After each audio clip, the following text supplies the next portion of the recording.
काल शेवटची सभा माणगाव मोरगाला झाली। आपल्यापैकी काही मंडळी त्या सभेला उपस्थित होती। म्हणजे मोरब्याच्या इतिहासातील विक्रमी सभा ही शरद पवार साहेबांची काल मोरब्यात संपन्न झाली। यापुढे मोरब्याला एवढी मोठी सभा कधी पाहिली नव्हती आणि त्यामुळे मुक्काम माणगावला होता। आता माणगावला मुक्काम आहे कळल्यानंतर महाडमधून काही कार्यकर्ते भेटायला आले, तिथून निघायला थोडा उशीर झाला।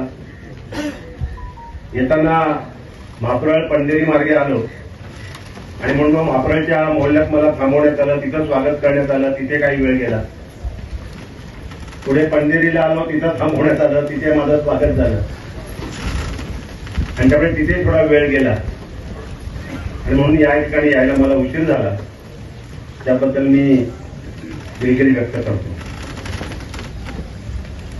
सगळ्यात प्रथम या माझ्या माता भगिनींना धन्यवाद देतोय की ज्या इथं मोठ्या संख्येने उपस्थित आहेत। एकदा त्यांच्याकरता जोरदार टाळ्या होऊ द्या। कारण आपण वेळ सकाळी 10ची दिली होती, बरोबर ना? त्यामुळे किमान 11 वाजता इथं आलेले आहेत सगळे आणि 11 वाजता यायचं म्हणजे 10 वाजता घर सोडलेलं आहे। काही त्याच्याही अगोदर काही घर सोडलं असेल आणि आता घड्याळात जवळजवळ 1:30 वाजत आलेला आहे आणि म्हणून सहनशीलतेचा फार अंत मी पाहणार नाही। फार मोठं राजकीय भाषण सुद्धा करण्याची गरज आहे असं मला वाटत नाही। इथं मुस्ताक मिरकर बोलत होते, त्यांनी बाणकोटचे विविध प्रश्न, अनेक समस्या त्यांचा उल्लेख या ठिकाणी केला आणि आता जे आपले प्रतिस्पर्धी आहेत, विकासाच्या नाव विकास विकास विकास करत जे फिरत आहेत, त्यांचं स्मारक इथे डाव्या बाजूला एक उभं आहे।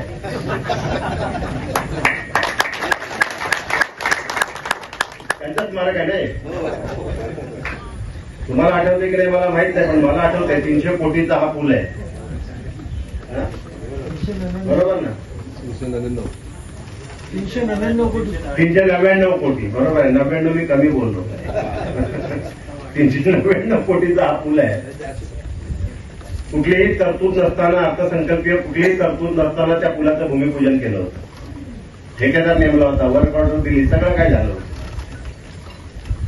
आता या सगळ्या तपशिलात आपल्याला जायची गरज नाहीये, पण हा उल्लेख मी एवढ्यासाठी केला की या निवडणुकीच्या निमित्तानं मी एक माझं पत्रक काढले।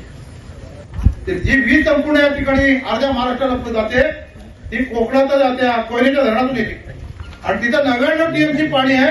त्याच्यात 67 टीएमसी रामदासकडे मंडणगडात आहे। मंडणगड आणून कुठं वाचणार आहे? या खाडीत। कोण मागायला गेला होता तुमच्याकडचा? कोण विचारला?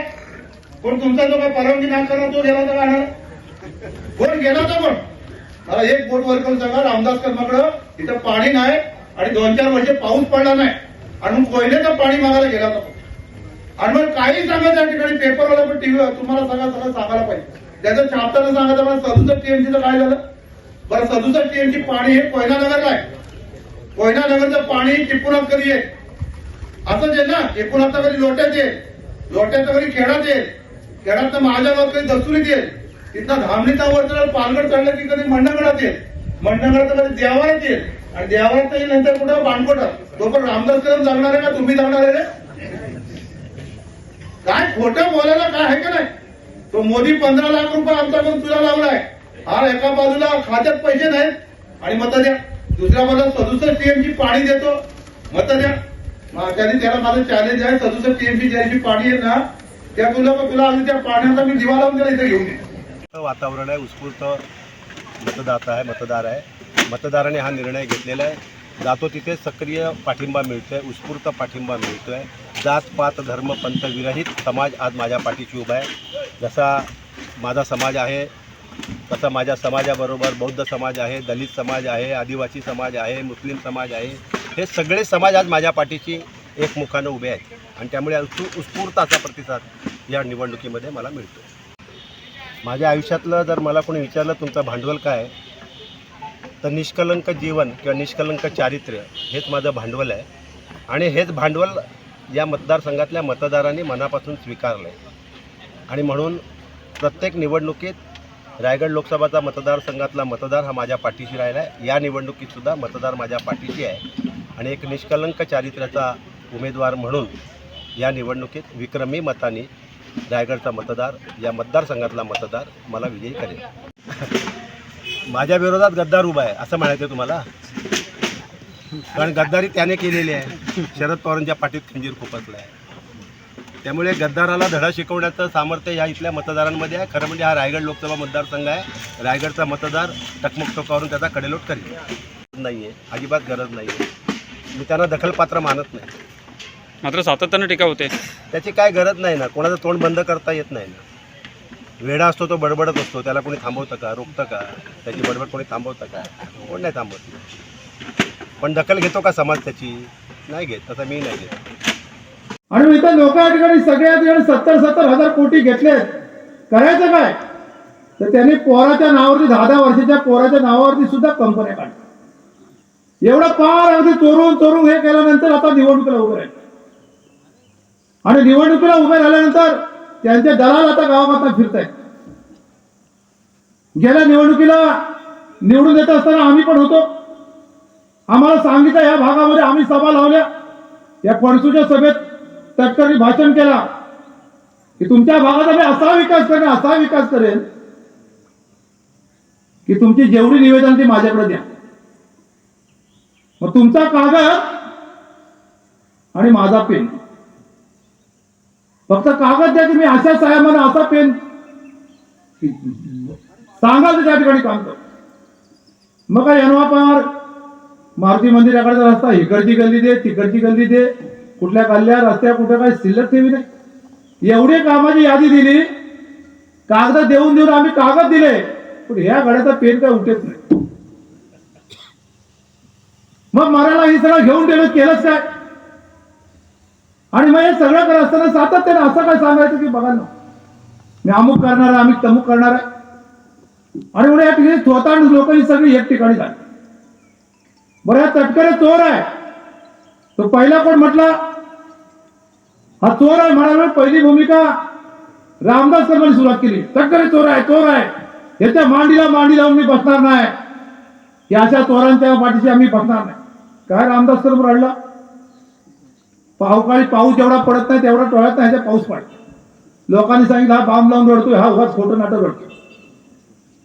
आणि मग आता रामदास कदम त्यालाही लोकांनी विचारलं पाहिजे.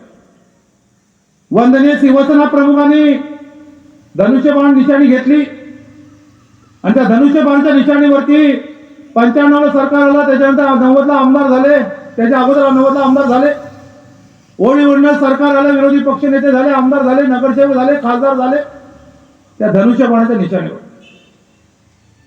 आणि ते धनुष्यबाण शिवसेना प्रमुखांच्या घरामध्ये पूजेला आहे. याची पूजा करून धनुष्यबाणाची निवडणूक त्या ठिकाणी लढवली जायची.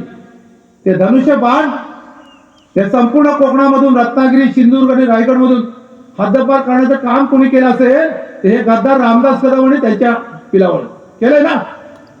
रामदास कदमला लय जोरात डिरेक्टर, तुझ्या थोडंसं काहीतरी धमक असेल तर आण म्हणा आता धनुष्यबाण कुठं आहे ते. कारण यांनी धनुष्यबाण या ठिकाणी भाजपाने विकले आणि आता धनुष्यबाणाला विकून तिथं आता घड्याळाचा प्रचार करायला निघाले. आणि मग परवा 2 दिवसापूर्वी त्या योगेश कदमला विचारला, हनुमान जयंती निमित्त गावात गेला होता आणि त्यानं सांगितलं या ठिकाणी कार्यकर्त्याला निवडणुकात आपला तटकरे निवडून द्यायचं आहे. मग ते लोकांनी विचारले त्याची निशाणी काय? निशाणी घड्याळ. मग आणखी 4 महिन्यात सुद्धा घड्याळ निशाणी येणार आहे, आम्ही तेच मारायचंय काय? अरे तसं काय करू नको. टाइम्स डिजिटलला लाईक करा, सबस्क्राईब करा, शेअर करा आणि बेल आयकॉन दाबायला विसरू नका. पाहत रहा टाइम्स डिजिटल.